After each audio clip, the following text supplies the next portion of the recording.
Imagine standing in the heart of the Flamingo in 1955. The air is thick, heavy with expensive perfume and blue cigarette smoke. To your left, a Hollywood star is losing a fortune. To your right, a man in a silk suit watches your every move. You feel the vibration of the music in your chest. In this room, time doesn't exist, just the endless clack-clack of the roulette wheel and the feeling that at any second, your life could change forever. You aren't just in a casino, you're in the mob's private living room, and they're keeping score. Welcome to Las Vegas in the 1950s, where the lights are bright, but the secrets are buried deep under the sand. Before Las Vegas became a tourist destination, it was a strategic opportunity. And the man who understood that before anyone else was Bugsy Siegel. Charismatic, violent, and ambitious, Siegel imagined something that sounded absurd, building a luxury palace in the middle of the desert. In 1946, he opened Flamingo Las Vegas, the city's first major luxury casino hotel. It wasn't just a casino, it was a declaration of power. Behind the Flamingo, there were no traditional banks. The money came from crime syndicates in Chicago and New York. Figures connected to organizations like the Chicago Outfit and New York crime families financed the construction with capital of questionable origin, hidden loans, and diverted funds. But the result was undeniable. Imported carpets, European chandeliers, air-conditioned suites, and exclusive shows. The most paradoxical part is that during this era, casinos were probably some of the safest places in the world. The Mafia did not tolerate robberies or street violence in its territory.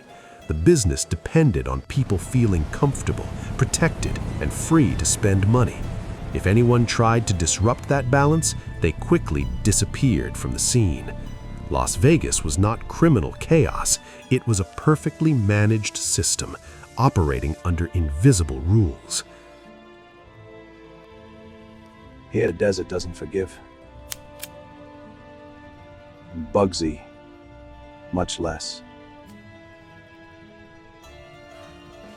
Just about 60 miles from Las Vegas, the United States government was conducting nuclear tests in the Nevada desert. The explosions happened at dawn, and from hotel rooftops, people could see the nuclear mushroom clouds rising on the horizon. Instead of hiding it, the city turned it into a spectacle. Hotels hosted atomic parties where tourists drank martinis while waiting for the detonation. Some casinos even offered special wake-up calls so guests wouldn't miss the event. It was the only place in the world where a nuclear bomb became part of the entertainment. Atomic aesthetics flooded popular culture, and in 1957, Miss Atomic Bomb was crowned, a symbol of a city that transformed the fear of the Cold War into marketing. While the sky exploded in light, the nights remained filled with music and elegance.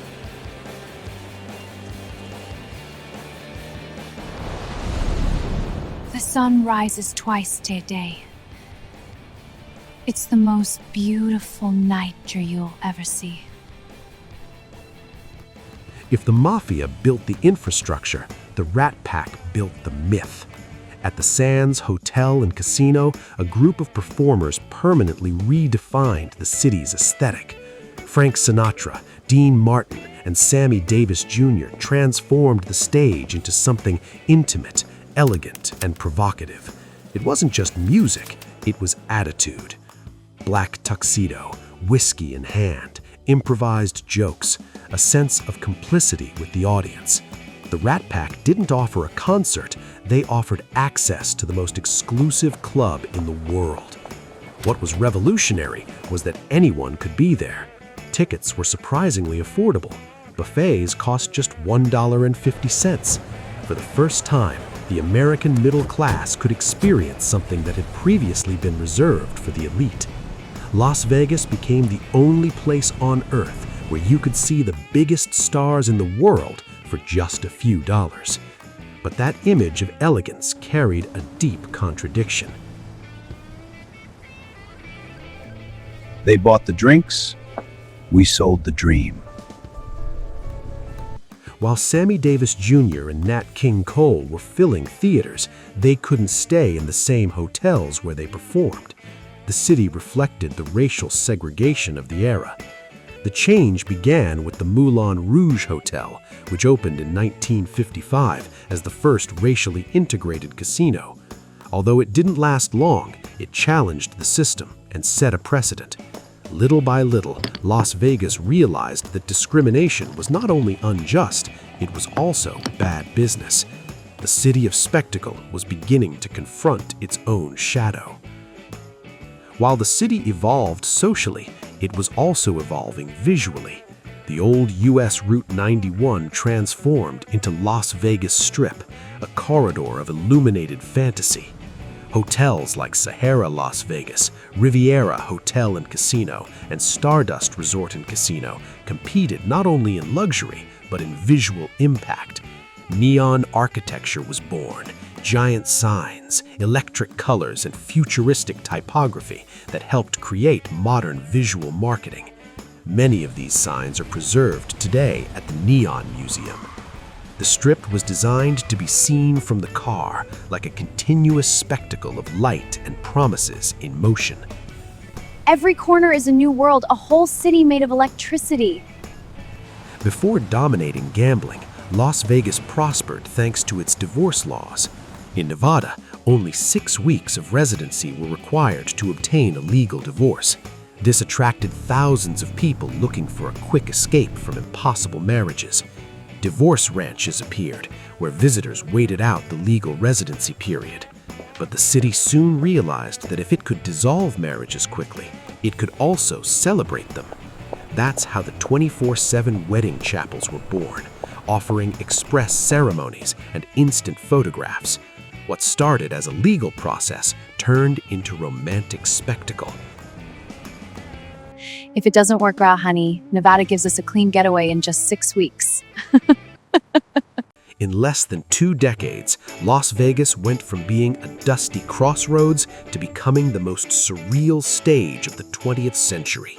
It was financed by the Mafia, illuminated by nuclear explosions, soundtracked by legends, and marked by deep social contradictions. But perhaps its greatest achievement was understanding something essential. It wasn't selling gambling, it was selling experiences. It was selling fantasy. It was selling the feeling that anything was possible, even for just one night. And that promise, born in the 1950s, remains the true heart of Las Vegas. Because in the Nevada desert, they didn't just build a city, they built a myth.